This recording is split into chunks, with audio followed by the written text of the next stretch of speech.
Welcome back to the Team to Be Miami Heat podcast, your one-stop shop for daily Miami Heat content. We are live post-game. The Miami Heat just defeated the Golden State Warriors 110-96 at Kaseya Center. The Miami Heat are now 9-6, 7-1 at home, and they beat a very short-handed Golden State Warriors team. So this game was not fun at all. No Steph Curry, no Jimmy Butler returning back to Miami for a revenge game. No Draymond Green. So I expected the Miami Heat to win, but this was a brutal game for the Miami Heat. And I'm joined today by my buddy Rory, who is a Golden State Warriors fan. And Rory, thanks for joining. Really appreciate the time. What are your thoughts on this game? I know it was a BS game. Half of your guys were out, but what were your thoughts? Because the Warriors have been in similar situations. Same with the Heat, where they've played teams early on this season where all of their stars were out, basically, and starters were out. And we've lost those games. You guys lost to what? Milwaukee, Sacramento, Indiana. We most recently lost to the Cavs, where they sat out three people. They got fined for that, by the way. The Cavs got fined for sitting out Mobley, Mitchell, and Garland. So what were your thoughts overall on the game? I think that it's kind of like I was saying to you before we went live. It reminds me of the college football games where you have the high ranked team versus the non ranked team, and the first halves are generally pretty competitive, and then it just ends up being kind of what it is, like the better team wins. One thing I think that I observed from this, I mean, you guys did have Adebayo back, and you're only missing Hero, but the Warriors, I just think it just shows like how they really aren't as deep as Steve Kerr's claiming they are. I don't think they're as strong. I mean, they were missing a lot with Kuminga, Draymond, Butler, and Steph and Horford. That's half their team. But those other guys, I just don't. I'm not that impressed. There's a couple guys I think the fans like for the Warriors, like uh, some like Pods and Spencer. I just don't really think they're actually NBA players. I think in any other roster they wouldn't even be in the NBA. So I Yeah. think this kind of gets exposed when you play in this situation. Yeah, I mean, like Spencer, he's not even really in the rotation, right? Like he's actually like a G League type undrafted player. hmm Pods was drafted right after Jaime. Like he was number 19 overall 2 seasons ago. I thought he had some good stints with the Warriors. Like I thought he had a solid, especially the rookie year. Wasn't he on the All NBA rookie team with Jaime Jaquez? Like what Yes, happened? What are some of his flaws? I think that I don't think he's very good at defense. I don't think he can. I think his head is a little like he's got that confidence and bravado that you like. I think you have to get to the NBA, but then I think you have to also like kind of nestle into a role and like own your role. And I'm not sure that I don't know what he's great at. I feel like Kerr will defend him to his death with the plus minus, but there's nothing else. Like it's like, what is he doing on the court? Is he a great passer? Not really. Is he a great defender? Not at all. Is he a great shooter? Not really. He's a good rebounding guard, and he tries hard. But I think you can get plenty of better play. There's plenty of players and talented people out of college and in the, in the G League. I think that could be better than him. And I just think better players, vets out there that I think Melton's going to take his minutes. To be honest with you. He's still hurt, huh? I remember because you guys signed him. Was it 2 seasons ago? Then he like tear his ACL, basically didn't play more than 10 games for you guys, and then Yeah. went off somewhere else. You guys signed him again, and I haven't seen him. Like, has he been on the court at all this season? He's been. It just was reported today that he's been practicing in Santa Cruz and with the Warriors, and he's like ramping up. But I heard Kerr say recently that he's like getting his cardio and his legs under him. I think he's recovered from his injury, but I think he needs to get into what they consider NBA ready before you're going to see him on the court. But I do think that that addition is going to start to take away some of the minutes from people like Pods. And like you said, Spencer's not really in the rotation. He just plays a lot more than I wish he would. He's fine, and I love his effort, and he's a great story, especially someone that played lacrosse. But like, I just don't like seeing that kind of guy on the court because I just don't think it puts us in a position to win. Totally. And also just not having your star players, like not getting to see Steph Curry and Jimmy Butler and Draymond tonight was unfortunate. And yeah, it's just tough for any team to lose when one of your stars are out, and having all three of your best players, even though it's crazy that you have what an average age of between the four guys who are out today, including Horford, the average age is what, like 36 years old, 37 years old? Because Horford's Yeah. like 39, 40. Steph's 37, Jimmy's 36. How old is Draymond? 35, 36? 35, I think. And Kaminga brings it down considerably, but it's still a lot of old, like a lot of gray in that beard, like on Yeah. those guys. So And I got this. You got the tall thing going on. We, we got a exactly. little Yeah, flag. and we're not running up and down NBA court. We run on the SF Yeah, correct courts on Saturdays together. We yeah, have a lot that's of true. fun. Rory's the Draymond of our team, which is he's our heart and Yeah. soul for defense. We have a Well, pretty I'm good wearing win the shirt percentage. today. We What's have a that? pretty win percentage when we play pickup ball. I'd say like I'm a very good GM, obviously a very good contributor on the team, a step above a role player I would consider, but more of a GM. We put together a really good team. I think our win percentage is like in the 700s. I would say usually if we Yeah, play 10 games, we'll probably win 7 out of 10. happy with that. Happy with that because like we're the Olden State Warriors out there on this court because typically we're the older group collectively. I would say there's other old guys that we play with as well, but we're a team that's formed by 3 40-year-olds. So I feel like we are the Olden State Warriors. But anyway, going back to this game real quick, the Miami Heat came off to a great start, obviously, as you would expect. Getting Bam Adebayo back in the starting lineup. Andrew Wiggins is like probably hyped up to play against his friends and his old team and his old coach. Up by 16 early on in that, I think, second quarter. So the Miami Heat were playing very well. They were up 29-20 after the first quarter. The Warriors were hanging in there. They were shooting 18% in that first quarter, Rory, which was just atrocious. We weren't shooting a lot better, but we were up by 16 points, but you guys kept chipping away. And I think we were up by 4 going into halftime. We were just getting crushed on the glass. That's one Achilles heel for the Miami Heat. I don't know about you guys, but you guys out-rebounded us 61-52. 19 offensive rebounds to 14. Since Bam Adebayo missed 6 games, we went from middle of the pack in terms of defensive rebounding to dead last. Like, and Bam's only 6'9". Bam's not a 7'2" center averaging 12 rebounds a game. Like, he's someone who averages 9, but people don't understand the importance of boxing out and cleaning up and allowing your teammates to get rebounds as well, right? So I think the rebounding was huge for you guys. Just the energy of the guys that are scrubs that don't get to play, like the Spencers who are in the rotation. Like, those guys are playing their hearts out for it's an audition theoretically, even if it's not for this year or for next year. But like these guys are trying to put tape together to show that they are NBA players. So I understand the psychology of these guys who never get a chance to play, getting an opportunity and they're playing their hearts out versus a team. They're like, we have 82 games this season. We're the starters. We're going to be in the rotation. So I understand the psychology of it, but it still pisses me off that the Heat took their foot off the gas enough where they didn't continue to dominate because you guys were shooting 18% and we're only up by 9 after the first quarter. That's pathetic. I think we should have been up by 20. Like, we were shooting horribly as well. And overall, you shot 36% from the field, which is atrocious. You shot 27% from 3. We shot 41 and 37 respectively. So rough game. We both missed all of our free throws, basically 75 and 73%. So not a fun game, but the Miami Heat figured it out. Like, in the third quarter, you guys actually took the lead by 5 points with Quinton Post, I believe, who got very hot in that third quarter. And if we look at the box score real quick, he had 19 points. Yeah, so he was 3 for 7 from 3, 8 for 13 from the field. So he was very dominant for you guys and kept you in that game. And then finally, the Miami Heat woke up in that fourth quarter, outscored you guys 38-22. So can you see me, Rory? Am I frozen still? A little frozen. Can you hear me, though? I can hear you fine. Okay, just the picture's frozen. Yeah, so that Miami Heat finally woke up in the fourth quarter. Bam Adebayo and Norman Powell pretty much dominated that fourth quarter, which you would expect. We were talking about this offline. Yep. Your expectation was the Miami Heat were going to win no matter what because Andrew Wiggins is better than anybody on the court on your side. Norman Powell, maybe even Jaime Hawkins is pretty much better than everybody else this year, at least, right?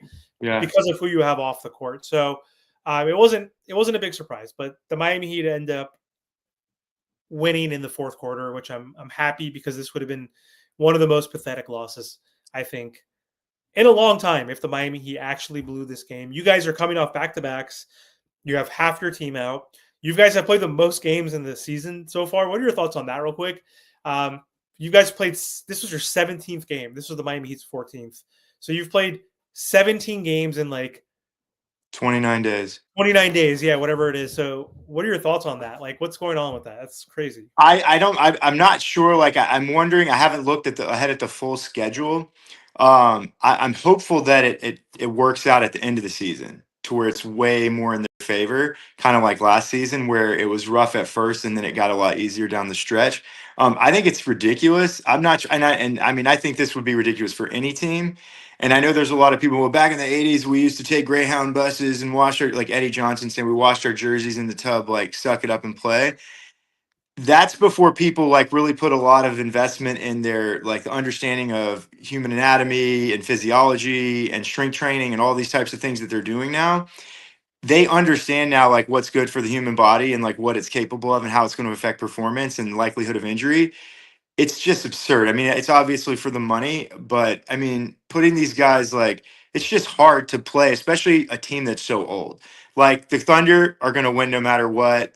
There's other teams like that it's not going to affect as much, but I think you got an older team like this, it's definitely going to affect the outcome. It's also going to affect the product of the fans in Miami. Like there are a lot of people there that want to see a good basketball game. They want to see a competitive game. They probably want to see Jimmy Butler. They definitely want to see Steph. The league set that up. The league, that was never going to happen. Like if you could have looked at the schedule when they posted it in the summer and been like, Steph and Butler are likely not playing this game, or at least one of them isn't going to play this game. I mean, you guys got really screwed your fan base because nobody played, but that might have been just like the Warriors saying to the league, like, all right, well, if you're going to do this to us, then, because this game was supposed to be nationally televised and it got flexed out. I don't know if you were aware of that. I was not aware of that. I was Yeah. annoyed though because I had to watch. I have League Pass as a Heat fan. I live in San Francisco, Mm-hmm. and I'm not a Warrior fan, obviously, and Rory knows that. Obviously, we talk about this all the time when we play basketball together. But I didn't get to watch on League Pass the Miami Heat broadcast, so that was kind of. I like actually. I like your announcers. What's the white dude's name again? Bob Fitzgerald and Kalina Azubuike. Yeah, Bob Azubuike, Fitzgerald's I great. know. I remember him being one of the, one of your undrafted projects because you guys were really good at that in the early 2000s, the 2010s. I think the three teams that have been the best, and I think the Miami Heat have taken the throne, obviously, for that recently. Spurs, Warriors, and Heat have been amazing at developing those types of undrafted players. So I liked Azubuike back in the day, watching him play. But yeah, you said Fitz. I like Fitz. He's a Hall of Famer. He does the Olympics. He's been around for 3 or 4 decades. He's great. He's really good. You could put anybody next to him, and he's solid. Azubuike's fine. I like him. He's nice. I He's think not a Fitz homer. He's not a homer. So like when you're watching the Warrior games, because you live in San Francisco, right? So you get them all the time, right? Whether they're on the road or not, you get that local broadcast. So for me, I get the local broadcast because of League Pass. So I get to hear Eric Reed and John Crotty for the Miami Heat, which is great. Because I was blacked out though, because I live in San Francisco, I couldn't listen to them. But I listen to other players or other teams broadcast sometimes with League because I have League Pass. I could choose, and there's so many ridiculous freaking homers. Like that's why I like Fitz because he's not bullshitting. Like everybody's biased to a certain degree, but like he's like, oh, that was over the back by Jackson Davis. Like he was like he looked like like if this was half the league, they would have been like bullshit. That wasn't a real like. Yeah, they're more like fans than like professionals. You know what I mean? Like he's a professional. He's not a homer, and I respect his calling. And like he actually had a lot of knowledge about the Miami Heat. Like actually did his homework. Was talking about like Kel'el Ware has been in the doghouse with the Heat back and forth. Like he understands like that Kel'el Ware. Yeah, he does his homework. So shout out to him for sure. I wanted to mention 2 things. One thing with the Quentin Post, like he can hit threes, but if you notice in the fourth quarter, he just has inexplicable turnovers. Yeah. And I want to speak to the Warriors on 2 fronts. The schedule sucked and it's not been their favor, but that shouldn't affect turnovers and fouls. And you were saying defensive rebounding is a big problem for you guys, and that's one of your Achilles heels. The Warriors foul too much and turn it over. What are the Heats like you think that's preventing them? Because another point I was going to speak to when you were talking about our winning percentage when we play, the Warriors and the Heat have kind of seemed to be in this kind of like parallel on the East and the West, like hovering in that. Are they a playoff team? Are they a play-in team? And we've kind of been neck and neck the past several years. What is it that you think's preventing the Heat? Like, what are their Achilles heels, and what prevents them from being a top six team to just like a playing team? You know, kind of like the Warriors. I think it's fouling, not taking care of the ball, are the two big things, and just not very athletic and big. Yeah, height is one of them. Mhm. The Heat are sixth right now, 9-6, which is pretty damn good, I would say. For one, Tyler Hero hasn't played yet. Two, Norman Powell missed 3 games of the 15. Bam has missed 6 of the 15. So those are Mhm. our three best players, right? And one of them hasn't even played at all. So for us to be sixth, pretty solid. But the games that we've lost, one was again a trap game against the Cavs with no Garland, no Mitchell, no Mobley. That's pathetic. Like they played him a home and a home, so it wasn't a Mhm. back to back, but it was like a Friday Monday kind of thing. Mhm. Uh, and they won the game obviously when all of them were playing, and then they Mhm. lose the game where they're not playing. Right, so it's hard to beat any team back to back. But like when a team sits out all three of their stars, there's no excuse. I don't care if you played them back to back. It's not the playoffs. They don't make like crazy adjustments like that in the regular season, but not having the size equates to the rebounding piece. Mhm. So Mhm. the great Pat Riley, the Godfather, the GOAT says, no rebounds, no rings. That's So right. the games that we've lost, we've won some games where we lost the rebounding battle, but that's very rare. Like think about that across the NBA. Like I guarantee like 70% of the time the team that won the rebounding battle wins that game, right? There's other Mhm. variables and factors. Maybe it's 65%. I don't know. What do you think? But like you win the rebounds, you win the game, right? For the most part, right? Like if you dominate the glass. Well, you got to have the ball. You got to have the ball to score. You got to have and you got to keep the other team from having the ball, especially that close to the basket. So, like you said, it's like it's pretty much it. No rebounds, no rings. Like there's not really any other way to put it. Like if you don't have the ball, especially that close to the hoop, and the other team's getting it, they're probably going to get the win.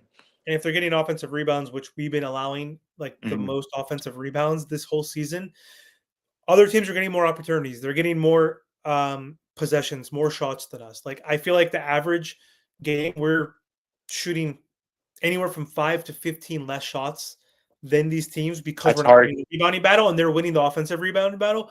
There's some games too where they're out hustling us, which is like crazy because you would for a think like Heat team. Yeah. you think our teams, both our teams, that Right. like like the way they're coached by Steve Kerr and Eric Spoelstra, right? They're both similar coaches. They both like small ball. They both were coaches together.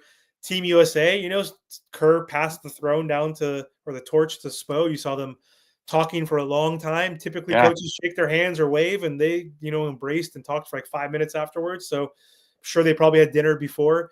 But yeah, they have cultures, both of our organizations, and there's some games where they're not like diving for the loose ball or making the effort plays that typically Mhm. allow you to gain different or to get more possession. So rebounding is one big thing, like because we lack the size. And Spo doesn't like playing size. Like one, we don't have it on the roster, but two, even if we've had it in the past, Spo doesn't use it as much. Like same with Kerr. Mhm. Turning the ball over as well too. I mean, some games we're fine. We're not egregious. I think we're like middle of the pack, but we can't be in the middle of the pack if we want to avoid the play in right now. Like if we actually want to be a top 4 home court team, we need to be 7th, 8th team with the least turnovers, right? Like right now we're like 15th, 16th, which is fine, but turnovers, not taking care of the ball because we don't have a floor general. We don't have a real point guard. We have Davion Mitchell. Like he's a defensive minded point of Mhm. attack type of point guard. He's improved. He's Mhm. doing a lot better, but we don't have a true point guard on our team, like a real floor general. So I think that is one of the reasons why we have turnovers. But Mhm. turnovers and rebounding, I think, are two of the areas I've that two are questions for based us. off of that. Okay, so one, how has Andrew Wiggins been rebounding? Because when he was a Warrior, he had to be told like go rebound, and he did it really well in the playoffs and coming into that season that he was an All Star. But like, he's not like an instinctive rebounder. He doesn't just crash the boards, so he's not consistent with it. How has he been rebounding for you guys? Better than he's statistically a little bit better than he's been the last few seasons. He's averaging 5 rebounds per game. So That's pretty good. I take that from Wiggs. nothing to write home about, but like, he's 6'7" and he's strong and still athletic even at age Yeah. 30, 31. So um he's fine. I mean, like I think he's gonna rebound better now that Bam's here because again, I think Bam is one of the best at boxing his Yeah. opponent out, and that means other players can actually Yes. clean Yeah. up. So he's hit or miss. There's games where you'll see Andrew get like double digits in rebounds, and then you'll get like 2. And then there'll be a game where he gets like 6, and then he'll get 3. Like it's like an inconsistent 5, which is kind of Yeah. Yeah. frustrating. That's just his whole attitude, I feel like. But he's actually playing a lot better this season. I think last season with the Heat, he was just trying to fit in. It was a midseason trade. So Yeah. like now he's like had a whole off season and a preseason and a training camp, and he got a house there now and he's settled. Like he's actually, and he's kind of in a contract year because it's a player option. So Yeah. if he decides to opt out, then he could become a free agent. I don't Mhm. think he's going to opt out unless we trade him. It depends where he goes because he's owed, I think, like 27, 28 million next year. Like no one's going to pay him that much more.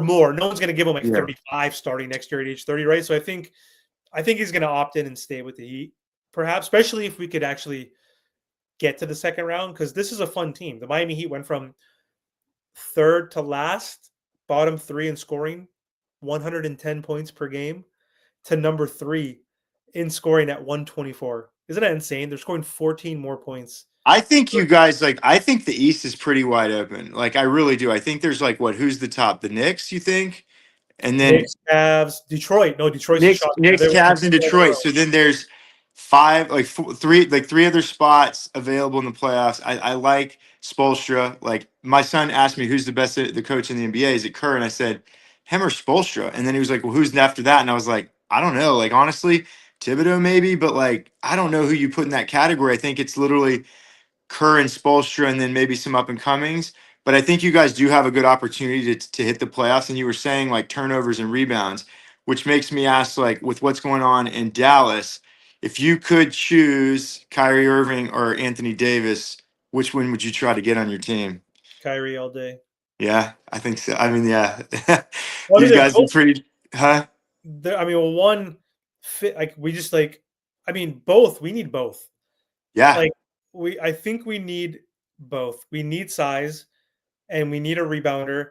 Anthony Davis would be so insanely elite next to Bam Adebayo. That I would be agree the with best that. defensive duo in the Oh history yeah. of sports. Like, there's no other team that I don't think Giannis could even score on that front line. I don't think he has a chance. I think he's just going to be running into body, and like he's not going to be able to get those easy by the cup finishes. I think that would be an impenetrable front dude. line. And then you have Wiggins, Yeah, on the wing. and then you have. I mean, yeah. No, I mean, if he was on, Davion Mitchell is a dog. and Like yeah, wait. So he's a I guess dog. for AD theoretically, Heat fans would get mad because they wouldn't want to trade Tyler Hero for him because Tyler Hero's 25, just became an all-star. He's younger. I know Yeah, I would. I would. Yeah, Ah, I mean, it's tough. I would, but I wouldn't also then give up like No picks draft pick. and Yeah, Jaime and like all that shit because AD is 33, yeah, and he's injury prone, brittle. made out of Brittle. glass, Hmm. like has already won his championship. So at least he has one under his belt. So it's not like he's like seeking that championship, which I think would make it a little different. When he's healthy, though, he's not washed.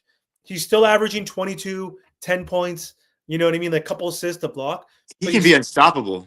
He can he's be made out of unstoppable. glass, though. But I mean, you would have to give up Hero for sure. So you're right. It'd be Davion, who's one of the best point of attack defenders in basketball, and then you would have Wiggins and Bam and him, and then you would have Norman Powell though, like who's not like a negative defender. Like All that's right. like that's a I was unstoppable team.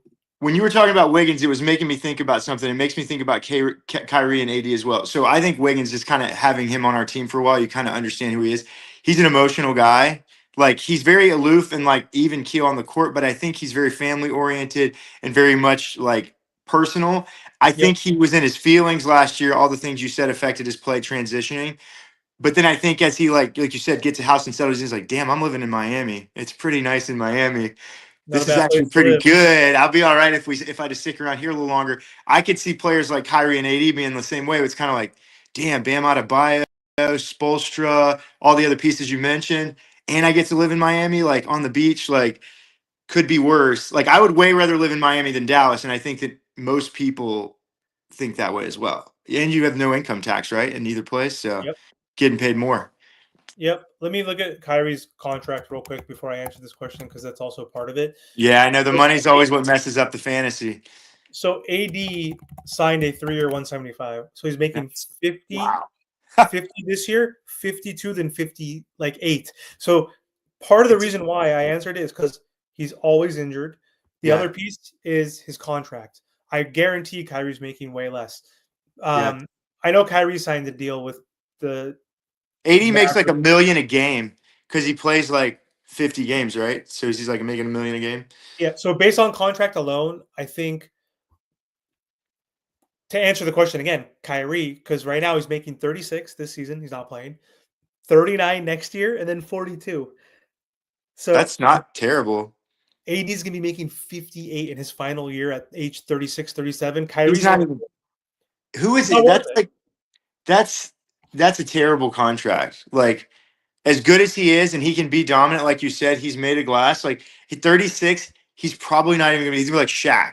Like he's like down on the end of the bench, and he comes in and dunks it once for the crowd, and like he goes and sits back on the bench because his toes hurt or something. Like 100%. not gonna be fun to watch. That's crazy. Yeah, So that's. Kyrie, I would take Kyrie though because he would unlock Bam Adebayo. Oh my gosh, yeah, Like having a scoring guard like that. We yeah, haven't had anybody on this team like that since Goran Dragic. And like, sorry, Goran, I love you, but you're not on the same level as Kyrie. And like right. also the playmaking that he also has. So Kyrie is like one of those unicorn prototypical new types of point guard. Not new, but like the types of point guards that have been dominating lately. Like there's no more CP3s, there's no more really Rondos, there's no more real like floor Yeah, general type I'm a shooters. point guard. I'm here to Point guards get that you the can't shoot, ball. Yeah. basically, right? These guys are usually score first, but he's also an elite passer.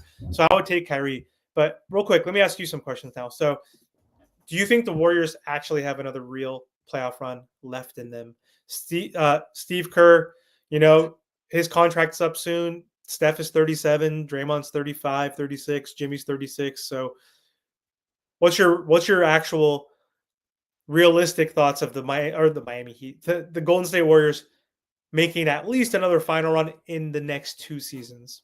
As a fan, like you want to just like never hold out hope, especially after 2022. It's kind of hard to be like, no, like never. But like, I think like I'm becoming more like sort of accepting the reality and the impermanence of it all. Like, it's been an amazing, majestical run the past like over decade or more because before the Warriors were just trash. It was fun to go to the games. The tickets were cheap. We believe is like the Super Bowl for the Warriors, and then you get this like out of nowhere just like amazing ride, and it's just surreal. But and then so you think you have a chance every year, and then now it's kind of like I look at what we have, and like I think we could make a push if we can get to the playoffs, but it's like the West is brutal. We could get hurt and probably will get hurt. We just lack size and athleticism, and like Steve Kerr just like I don't know, like he doesn't, like he's I just think he's in love with pods, and I feel like that just seems to me like a big problem because he's playing too many minutes, and you need to have better players playing 30 minutes a game if you're gonna like be able to make a difference. Like you see in the playoffs, Steph goes out, like we're not a playoff team. Like, and I don't know what you would say about the Heat, like if Adebayo goes out or the Heat a playoff team. And I think that's the problem. If you want to make a serious run at in contention at a finals, you need two guys. Like if one goes down, then maybe one can carry you for a game or two or something. Like the Warriors were terrible. Even with Butler, it was like whatever. Like you can average 20, but that's just not enough. So I guess to kind of roundabout answer, I think there's a chance, but like who's beating the Thunder? Like they got to beat themselves, or there has to be a catastrophic injury for me. Maybe the Lakers somehow or the Nuggets possibly, but I just don't know how you're getting past the Thunder. I would love to think so, and like if we made some other move potentially, but all the stars would have to align, kind of like they did in 2022, where Yeah. like the better teams somehow get like blown ACLs or something. So I would love to think that and hope that. But I'm not holding my breath. I mean, I just want to see good competitive ball the last few years, I guess. I'd be happy with that. And win a couple rounds in the playoffs would be super exciting. Yeah, I hear you. And can anyone truly beat the Thunder? That was a question I wanted to ask my friends, like their second best player hasn't even played yet and they're 14-1. Yeah, they're Like rolling. it's just unreal. Like this is like reminds me of the Cavs. Was it And they last have like 9 top like I think top draft picks still in their like trunk. Like they're just stacked for like ever. They I can keep mean, replenishing. They can keep like they can get rid of guys, consolidate like the guys who like are going to need extensions, right? There's always going to be some players that they're going that's going to be the James Harden, Westbrook, KD they're there. conundrum where it comes to contracts where it's like, all right, how are we all going to make 50 to 60 million a year? It's like, well, you're not. And Well, they're so already there that's, because they already yeah, gave Chet his extension. They have Jalen. I mean, and SGA. All three have it now. But here's the difference between that, though. They can actually now package a Jalen. But I'm just going to say, for the sake of argument, you keep a Chet because he's tall and he's a twig, but still, he's a very good defender. And you got your Shea. You got your Shea. Like it's harder to find a Chet theoretically, right? mhm, It's harder to mhm, find that big. Jalen Williams is replaceable. Like I say this about the Heat, relating it real quick to the Heat. People like say that Bam and Tyler are so polarizing. There's a lot of Bam haters that are Miami Heat fans. There's a mhm. lot of Tyler haters that are Heat fans. I love them all. I love all my teams. Like I'll criticize and talk shit to anybody. Like obviously, like there's no one I really hate.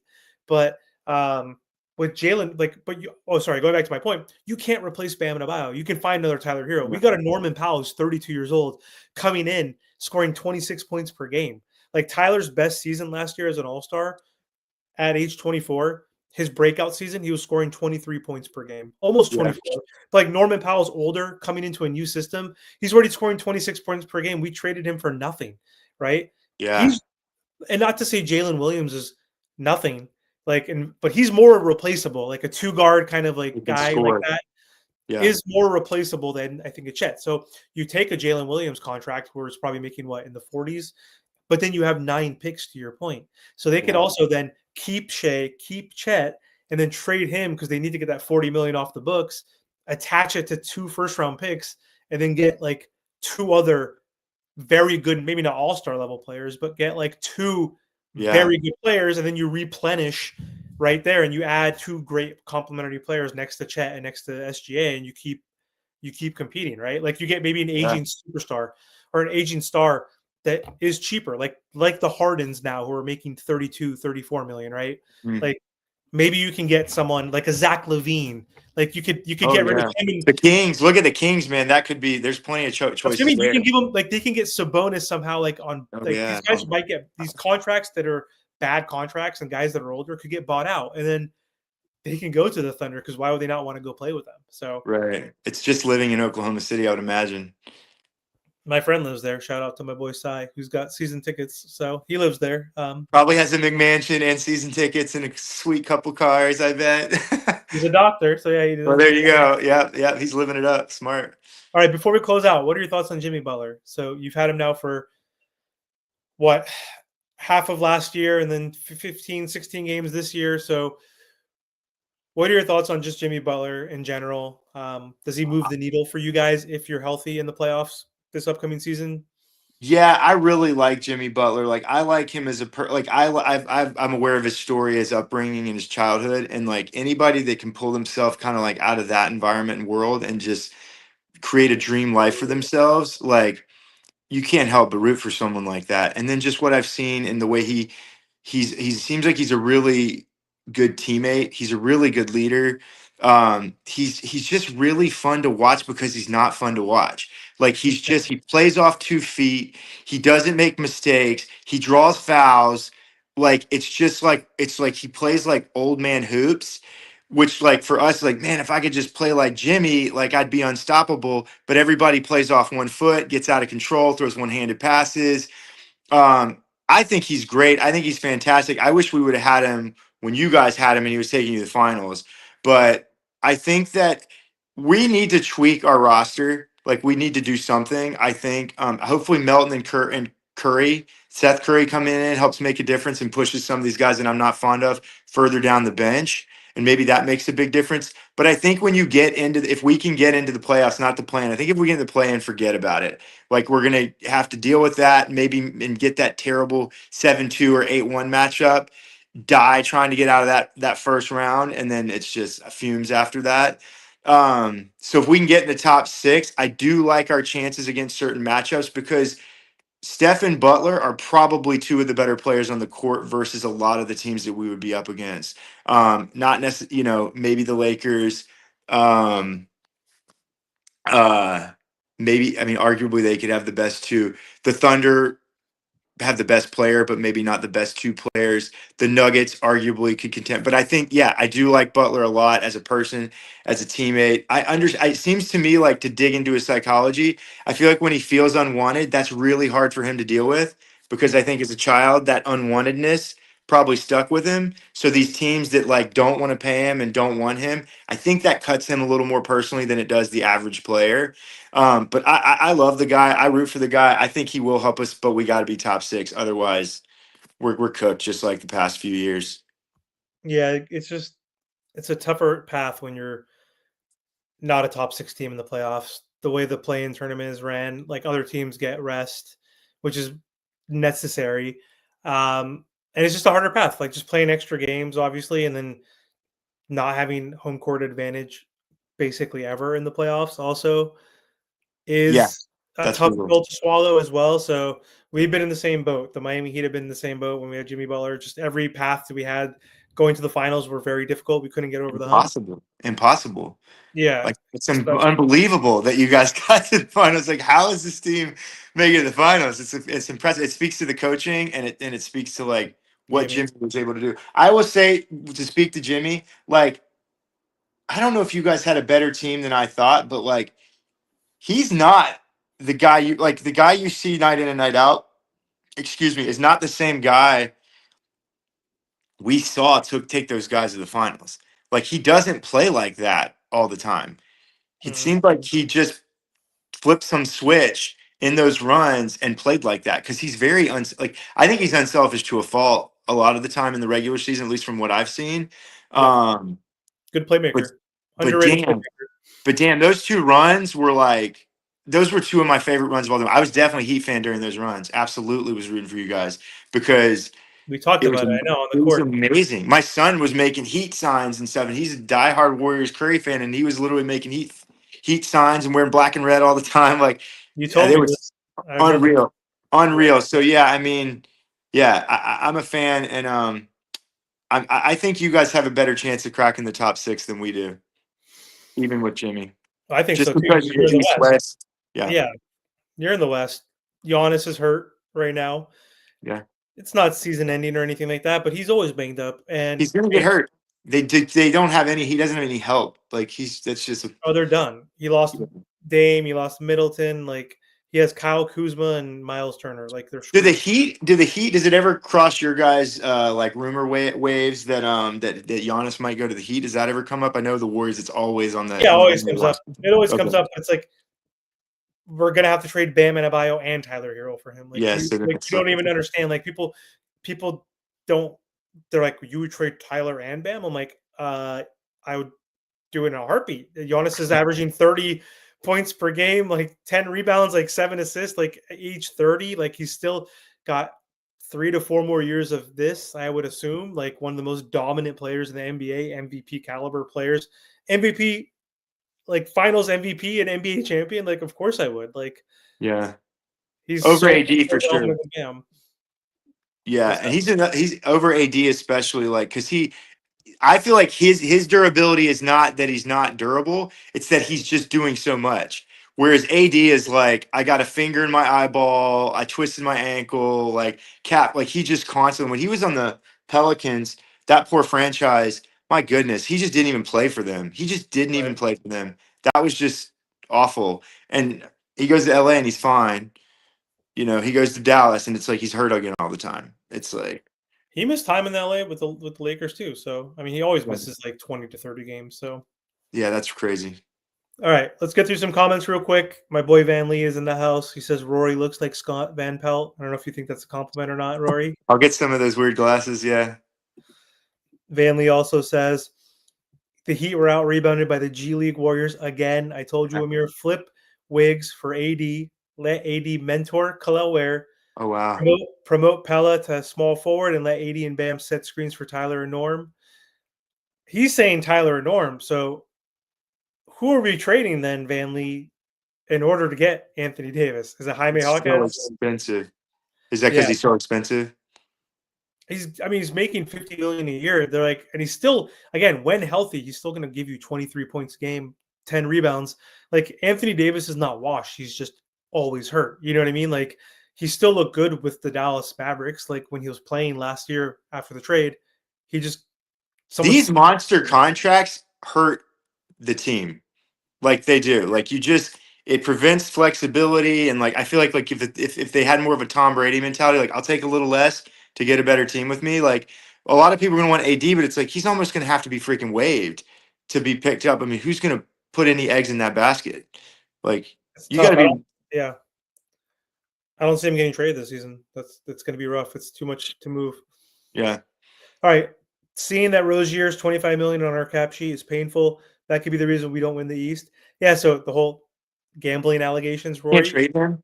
No, we can't. Oh my He's an God. expiring contract. His contract is technically void right now. So we're not knocking it off the book so we can sign free agents. What free agents are there left, right? There's no free agents that Ben they're all, Simmons, James Wiseman, Mac but I'm saying McClung. that's 25 million in cap space. The guys that are available, we would give them 1 million, whatever the veteran minimum is, Yeah. right? So it's Yeah. still wasted money, but we can't use his money and aggregate that for like a superstar. Let's How say is there no loophole or some way to bring this to silver and say this is unique? What do we do about this? Like I don't know, but isn't that bullshit even to a Warrior fan? Like what's if that's like yeah, like what's if a that's not superstar is fair. available? What's if all of a sudden like I can't even think of like someone, but like that someone that like makes 50 million because like we could put together Yeah, Heroes 30 million plus his and 25, Rozier. that's 55, and give us like a superstar, which that wouldn't happen. But I'm just saying, like in a situation like that, we couldn't get that player because his I mean, that'd contract. be good for the Mavericks because they don't have to worry about Rozier after that, and then they get Hero. Like that actually, if that could work, that would be beautiful. But that's brutal that you guys have no flexibility in that sense. That's awful. That's just like that's not fair. That's really not fair. That's terrible. All right, Van Lee is my main commenter tonight because Van Lee's my boy. So tell Rory Warriors are too small and it's wearing on Jimmy and Draymond. They should take a punt on Sabonis. Would Oh fit God, the yeah. offense perfectly, but he is targeted in the playoffs. What are your thoughts on that, real quick? I mean, if we could get Sabonis with Draymond and Horford there to cover him up on defense, absolutely. He's kind of like I always wanted Miles Turner, like a stretch big that can make some plays. I would love if we could figure out a way to get Sabonis. I agree. We are too small. We're too unathletic. So you could add size and athleticism. I'm all for it. I don't know how you do it. Like maybe move off of Kaminga, which at this point I'm fine with. I would love to get bigger and more skilled at that position because we feed off our bigs and their ability to make plays. And he's a smart, capable guy that could do that. I would definitely take him. For Yeah. sure. If it This was question, I possible. think this is outlandish that Van Lee just said this because ask Rory if he would trade Draymond for Giannis. The Yeah. Bucks may be 5 games under 500 when Giannis is back. That's an I all would do. I would definitely all day, every day. Yeah, I love Draymond, but come on, man. Like, yeah. Is that like Would you is that trade Jimmy and Draymond for him? Because that's what I would ask for from. I mean, why would the Bucks do that? Because why would they ask? probably, I don't think Jimmy's going to go there for like more than a minute, but like I would say, yeah, I mean, I would trade. Yeah, they probably want Kaminga and Draymond, but I don't even know if they'd want Draymond. No. Stop it. Draymond's 36. Yeah, they don't want Draymond, but yeah, God, I would give like a finger maybe for Giannis, like to be honest, like so I could enjoy watching basketball for the next 4 or 5 years. I mean, because it's a dark road ahead for us. Like I think the Heat are in a better position to keep kind of getting decent and be competitive in the playoffs. I think the Warriors are headed for a cliff. Like as much as Joe Lacob likes to think we're light years ahead, it's like you had Steph, Clay, Draymond, KD, and all these vets that wanted to play with you. You're not light years ahead of anything. You got lucky, and you rode that shit from a $500 million investment to a $6 billion, you know, team worth. Now it's like I think we're headed down a cliff. Especially the tickets here are so expensive, and it's just like They are. when we're average, we're literally we're below average. We're not even like in the middle of like we're like top 10 out of like how many teams are in the list 15. It's like that's not. I mean, come on. Like you want to take your kids to a game, it's going to cost you $800 It's for wild. crappy seats. yeah, I think we're headed for a cliff. I think you guys definitely have a brighter future. Even if it's not the brightest, it's definitely going to be at least like enjoyable into a playoff round or two. We'll see. Anyway, Yeah. Rory, thanks for hopping on tonight. Absolutely. Thanks for having me, man. Yeah, it was a good conversation. Thank God the Miami Heat were able to hold on and win. Because again, if Dude, I saw the 10-point spread. I saw Draymond was out, Butler was out. I was like, it's going to be 10 or more. It's going to be 10 or more. Easy. Like, we still were shitting the bed in this game, the shooting percentages that you guys had and the turnovers that you guys had, and the fact that we weren't up by 40, it was unreal. Like this, like we were playing, we were trying to lose basically. Like it was just a rough game. Like you're shooting 18%, Rory, in the first quarter, shooting 30% as a team in the first half and down by 4.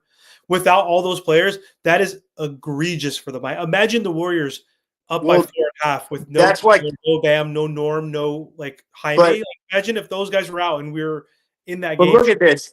Two things on this front before we wrap up. The Warriors, like Curry has to score 45 for us to beat good teams. Like we're not beating good teams unless he's going maniacal. Second point is it's so hard and Coach K, Mike Krzyzewski, he was one of the best coaches at making sure his teams didn't play down to his opponents. If they were playing High Point, it's like we're not beating High Point 72 to 63. We're going to beat them 112 to 40. Like most coaches and most teams, and I think even especially in the NBA, where their egos are so much harder or higher, it's so hard to get them to take Quentin Post and Pajemski seriously. Like you're just at a point you're like, come on, man. Like this is like going to the Y and playing the guys that are next on the list. Like I can imagine you're just like you're not juiced up, especially game 17 out of 82, like you were saying. It's like I get it. Like I hate it, like you said, but I get it. It's just like you're a human being and you're just like Quentin Post and Pajemski and like who the hell are these guys? Like it's like the Cleveland Indians in Major League. It's like who the F are these guys? Like I don't even know who they are. Like so It happens. But anyway, thanks so much for hopping on, Rory. And absolutely.